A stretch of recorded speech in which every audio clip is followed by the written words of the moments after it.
نحمده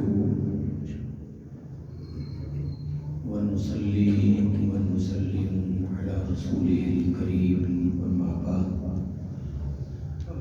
فأعوذ بالله من الشيطان الرجيم بسم الله الرحمن الرحيم إن الله وملائكته يصلون على النبي يا أيها الذين آمنوا صلوا عليه وسلموا تسلیما. محبت کے ساتھ درود پاک پڑھیں صلی اللہ علیہ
بہت احترام کے لائق حاضرین اور سامعین،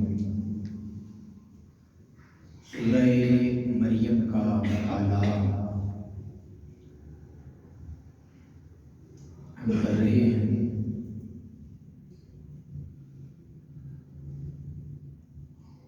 اس کے مضامین اختصار کے ساتھ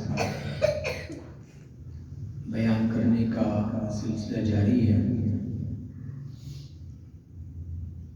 آج ہم اس سورہ مبارکہ کے آخری حصے کا جو مفہوم ہے یا مضامین ہے اس کا خلاصہ انشاءاللہ ذکر کریں گے۔ رب کائنات کی بارگاہ میں یہ دعا ہے کہ پروردگار ہمیں اپنے پاک کلام کا صحیح فہم نصیب فرما دے اور ہمیں اس کے مطابق زندگی گزارنے کی توفیق بھی عطا فرما دے۔ عزیزان گرامی، اس سورہ مبارکہ کے آخری حصے میں عقیدہ توحید کو بہت خوبصورتی کے ساتھ بیان کیا گیا۔ آپ جانتے ہیں کہ کسی بات کو بیان کرنے کے لیے دو چیزوں کی ضرورت ہوتی ہے۔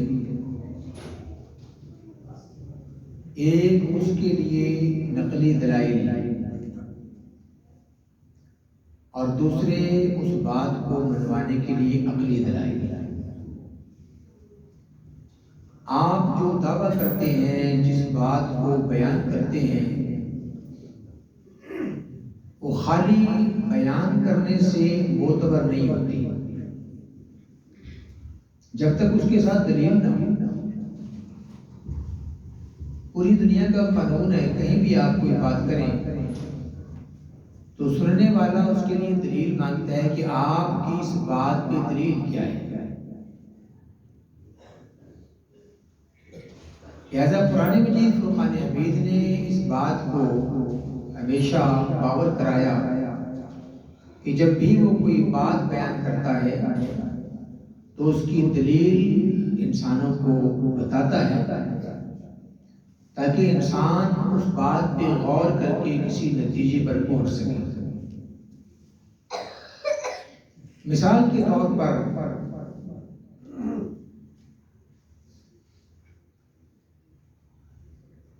انسان کو یہ بات بتائی گئی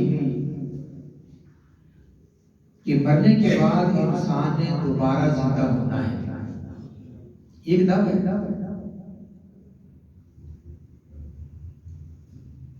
جب یہ دعویٰ انسانوں کے سامنے رکھا گیا تو کچھ لوگوں نے مان لیا، کچھ نے انکار کیا۔ تو جنہوں نے انکار کیا ان کے لیے بطور حجت، اور جنہوں نے اقرار کیا ان کے لیے بطور اطمینان قلب دلائل پیش کیے گئے۔ ان دلائل میں سے ایک دلیل یہ رکھی گئی کہ جو ذات اولا تمہاری تخلیق کر سکتی ہے، جب تمہارا کوئی نام و نشان نہیں تھا، کوئی خاکہ نہیں تھا، کوئی تصویر نہیں تھی، اس ذات نے تمہیں تب بھی تخلیق کیا۔ اب جب کہ تم تخلیق ہو چکے ہو اور ایک تمہاری شکل و شباہت سامنے آ چکی ہے، ایک تمہارا وجود ہے، نقش و نگار ہے، قد بت ہے، معاملات ہیں، ساری چیزیں تمہارے وجود میں آ چکی ہیں، تو اب تمہیں دوبارہ پیدا کرنا ہمارے لیے کون سا مشکل کام ہے؟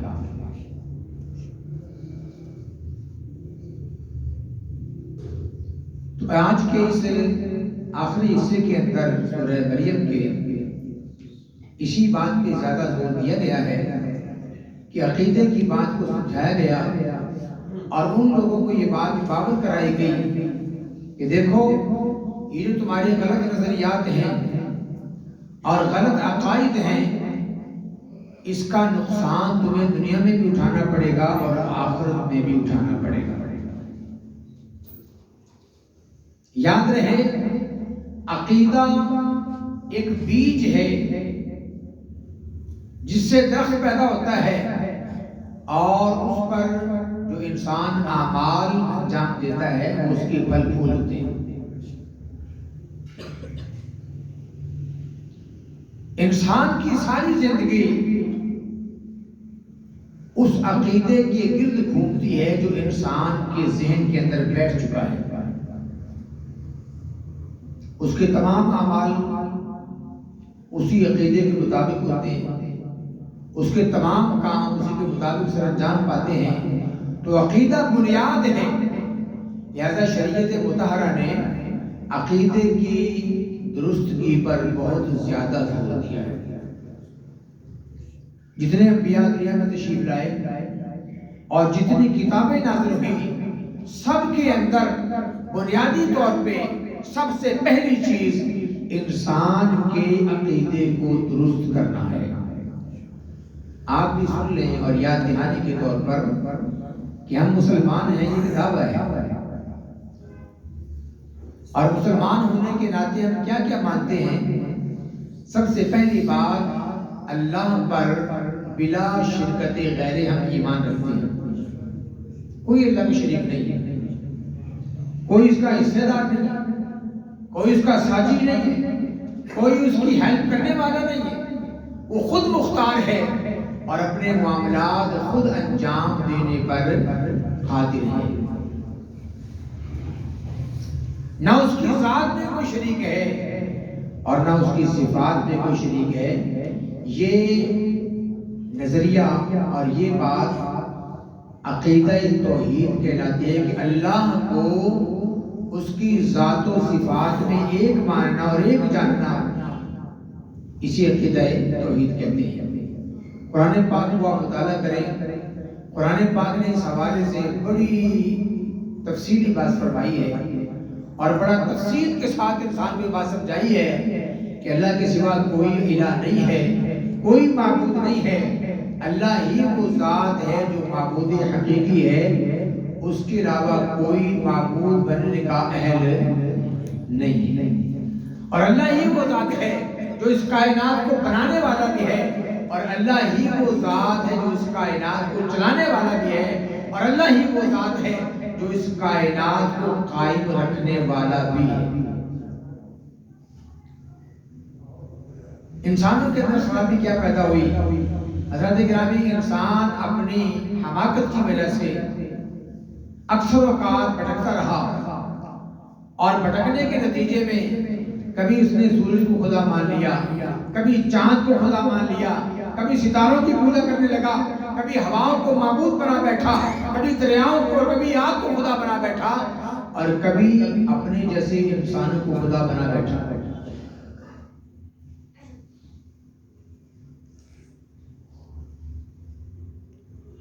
عیسائی دنیا کے اندر یہ عقیدہ پیدا ہوا کہ خدا نعوذ باللہ تین ہے، عقیدہ تثلیث، وہ تین خداؤں کے قائل ہوئے۔ اور عیسائی لوگ کہتے ہیں کہ ایک تو خدا اللہ تعالیٰ ہے، وہ اللہ تعالیٰ کی ذات ہے، اور دوسرا اس کی خدائی میں شریک اس کا بیٹا ہے، نعوذ باللہ من ذالک۔ حضرت عیسیٰ علیہ السلام کو خدا کا بیٹا کہتے ہیں۔ یہ کفر بھی ہے، شرک بھی ہے، اور اس سے بڑی بدعقیدگی کوئی نہیں ہو سکتی۔ اس کے ساتھ ساتھ وہ یہ بھی کہتے ہیں کہ نعوذ باللہ حضرت سیدہ مریم علیہ السلام نعوذ باللہ اللہ تعالیٰ کی بیوی ہے۔ اس قسم کے بےہودہ نظریات ان لوگوں نے گڑھے، اور گڑھنے کے بعد اس کا پرچار کیا۔ قرآن مجید فرقان حمید نے اس کا رد کیا، بلکہ رد بلیغ فرمایا، اور عقلی طور پہ بھی انسان کو یہ بات سمجھائی کہ اللہ ایک ہی ہے، اور نقلی طور پہ بھی بات سمجھائی کہ دیکھو خدا ایک ہی ہے۔ اور جو یہ دعویٰ کر رہے ہیں، جس بات کا یہ پرچار کر رہے ہیں، یہ کتنی خطرناک ہے اور کتنی خوفناک ہے۔ رب کائنات نے فرمایا تکاد السماوات والارض یتفطرن منہ وتشق الارض وتخر الجبال حدا۔ جو یہ دعویٰ ان کی زبان پہ آ رہا ہے، اللہ کے ساتھ کسی اور کو شریک بنا رہے ہیں، اتنا خطرناک دعویٰ ہے، اتنا خطرناک دعویٰ ہے کہ اس کے نتیجے میں آسمان گر جائے، زمین شق ہو جائے، اور پہاڑ ڈھہ جائیں۔ یہ اتنا خطرناک دعویٰ ہے۔ انداؤ الرحمن ولد، اللہ کے لیے بچہ قرار دیتے ہیں کہ نعوذ باللہ اللہ کا بیٹا ہے۔ تو اس سورہ مبارکہ کے اندر جو اختتامی گفتگو ہے وہ عقیدے پر باس ہے، اور حضرات گرامی عقیدہ بھی عقیدہ توحید کہ یہ انسان کی بنیاد ہے، اساس ہے۔ اگر یہ درست ہے تو سارے کام درست ہیں، اور اگر خدا نہ خواستہ اس کے اندر خرابی آ گئی تو پھر انسان کے باقی معاملات بھی خراب ہو جائیں گے۔ عزیزان من، اسی مقام پہ مشرکین مکہ اور کفار کا طرز عمل بتایا گیا ہے۔ وہ مسلمانوں کی کمزور حالت کو دیکھ کر ایک طنز کیا کرتے تھے کہ تم یہ کہتے ہو اللہ ساری کائنات کا مالک ہے، اور جو اس کو مانے اللہ اس سے پیار کرتا ہے، اس کا محبوب بن جاتا ہے۔ مجھے یہ بتاؤ تم اپنی حالت دیکھو اور ہماری حالت دیکھو۔ ہمارے حالات اچھے ہیں، کھانا پینا اچھا ہے، رہن سہن اچھا ہے، ملنا جلنا اچھا ہے، آنا جانا بھی اچھا ہے، تمہارے پاس کیا ہے؟ تو اس چیز کو معیار بنا کر وہ ان پر طنز کیا کرتے تھے۔ رب کائنات نے اس کا بھی رد بلیغ فرمایا ہے کہ محبوب، یہ بات کوئی اس بات کی علامت نہیں ہے، نہ اس بات کی دلیل ہے کہ جس کے پاس وسائل کم ہیں خدا نہ خواستہ اللہ اس سے ناراض ہے۔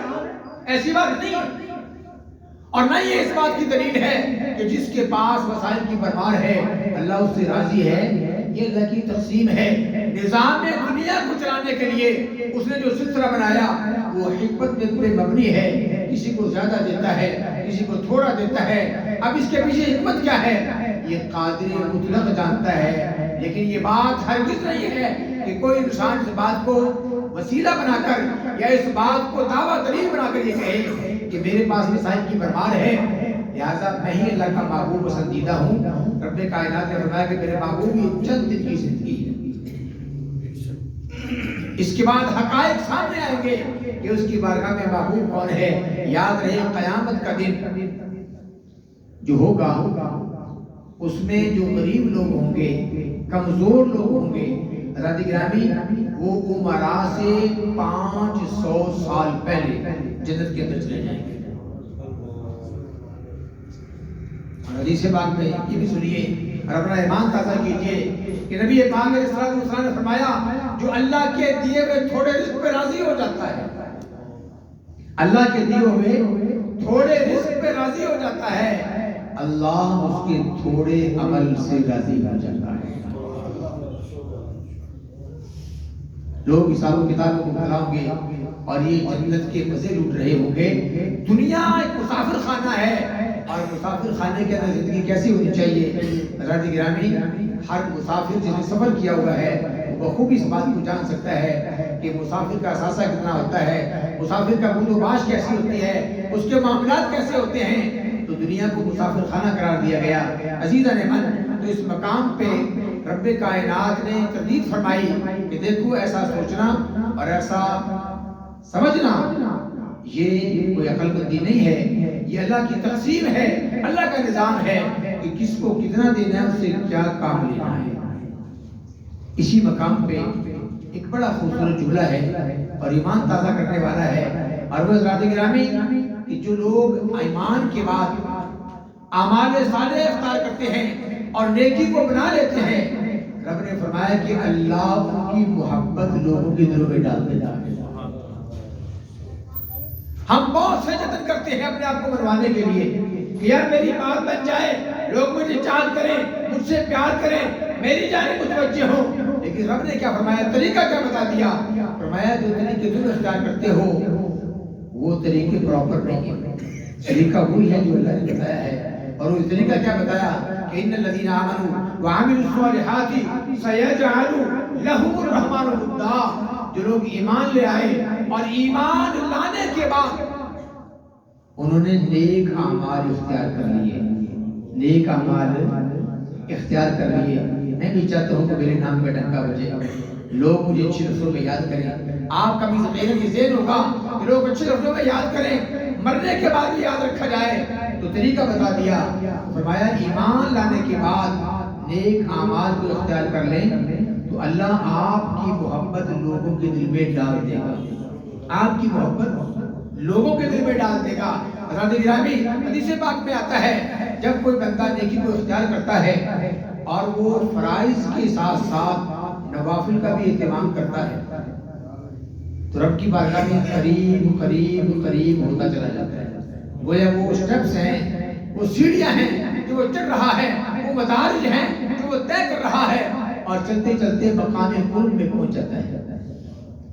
تو رب کائنات جبریل امین کو بلاتے ہیں, آواز دیتے ہیں کہ جبریل آسمان کے اندر تمام مخلوق میں یہ اعلان کر دو, تمام آسمان والوں میں, کہ ہم اس بندے سے محبت کرتے ہیں, یہ ہمارا محبوب ہے, ہمارا پیارا ہے, لہذا تم بھی اس سے محبت کرنے والے بن جاؤ.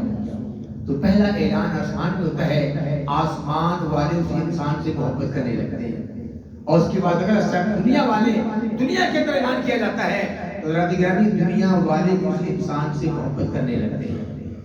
مثالیں بہت ساری ہیں لیکن ٹائم ہمارے پاس بڑا محدود سا ہوتا ہے. تو ہم نے دیکھا ایسے بے شمار لوگ, نہ ہمارا خونی رشتہ ہے, نہ رشتہ داری ہے, نہ برادری کا بندہ ہے, نہ کوئی اور تعلق ہے, نہ علاقے کا ہے, لیکن ہمارے دل اس کی محبت سے اس کی جانب کھینچے چلے جاتے ہیں. مجھے بتائیں ایسا ہے کہ نہیں؟ یہ کیا چیز ہے؟ رب نے فرمایا ان الذین آمنوا وعملوا الصالحات سیجعل لهم الرحمن ودا. دنیا میں نیک نامی چاہتے ہو, آخرت میں نیک نامی چاہتے ہو, قبر و حشر کے اندر نیک بننا چاہتے ہو, تو تو یہ اصول اپنا لیں کہ ایمان لانے کے بعد اعمال صالحہ کو چیزیں ہیں جو انسان کو نیک نامی دلا سکتے ہیں۔ عزیزان گرامی، اس سورہ مبارکہ کی آخر کے اندر بڑی ہولناک بات ہے۔ فرمایا کم اہلکنا قبلہم من قرن هل تحس منهم من احد او تسمع لهم رکزا۔ وہ کسی کو لے کے میں نہ رہنا، کسی مغالطے میں مت رہنا، کسی فریب کا شکار مت ہونا، تم سے پہلے بہت سی سنگتیں ختم ہو چکی ہیں، ہلاک ہو چکی ہیں۔ هل تحس منهم من احد، تو رہنا تمہیں بھی نہیں، تمہیں بھی دنیا چھوڑنا ہے اور دنیا سے جانا ہے۔ ذرا یہ بتاؤ جو تم سے پہلی قومیں تھیں، تم سے پہلے لوگ تھے، هل تحس منهم من احد، کیا تمہیں ان کا ذرا سا بھی کوئی احساس ہوتا ہے کہ وہ بھی موجود ہے؟ آج کہیں ان کی ہوا بھی ہماری نظر نہیں آتی، آج کہیں بھنک بھی نہیں پڑتی اور نہ ہی ان کی کوئی معمولی سی سنسناہٹ سنائی دیتی ہے۔ جس طرح آج ہمیں دنیا کے معاملات کے بارے میں بڑی فکر مند ہیں، وہ شاید ہم سے زیادہ تھے دنیا کے معاملات کے اندر۔ ارم ذات العماد التي لم يخلق مثلها في البلاد وثمود الذين جابوا الصخر بالواد۔ کیا مطلب ہے؟ سمود کی قوم، انہوں نے پہاڑوں کو تراش کر اپنے گھر بنائے، عالی شان محلات بنائے۔ جابوا الصخر بالواد وفرعون ذی الاوتاد، اور میخوں والا فرعون، الذین طغوا فی البلاد، جب ان لوگوں نے کائنات کے اندر زمین کے اوپر سرکشی کا راستہ اختیار کیا تو کیا ہوا؟ فصب علیہم ربک صوت عذاب، پھر تیرے رب کے عذاب کا کوڑا ان پر برسا۔ هل تحس منهم من احد، کہیں تمہیں محسوس ہوتے ہیں، کہیں دکھائی دیتے ہیں، کہیں کلیم کرتے دکھائی دیں یار یہ میرا محل ہے، یہ میری عمارت ہے، یہ میری پراپرٹی ہے، یہ میری جائیداد ہے، کہیں کرتے دکھائی دیتے ہیں یا کہیں ان کی بھینک سنائی دیتی ہے؟ فرمایا جیسے وہ نہیں رہے، رہنا تمہیں بھی نہیں۔ حضرات گرامی، تو سورۃ مبارکہ کا اختتام ان کلمات پہ کیا گیا ہے اور ہمیں یہ باور کرایا گیا کہ انسان اس زندگی کے لیے تگ و دو کر جو ہمیشہ رہنے والی ہے۔ اللہ وحدہ لا شریک ہمیں ابدی زندگی کے لیے کاوشیں، کوششیں کرنے کی توفیق عطا فرمائے۔ وآخر دعوانا الحمدللہ رب العالمین۔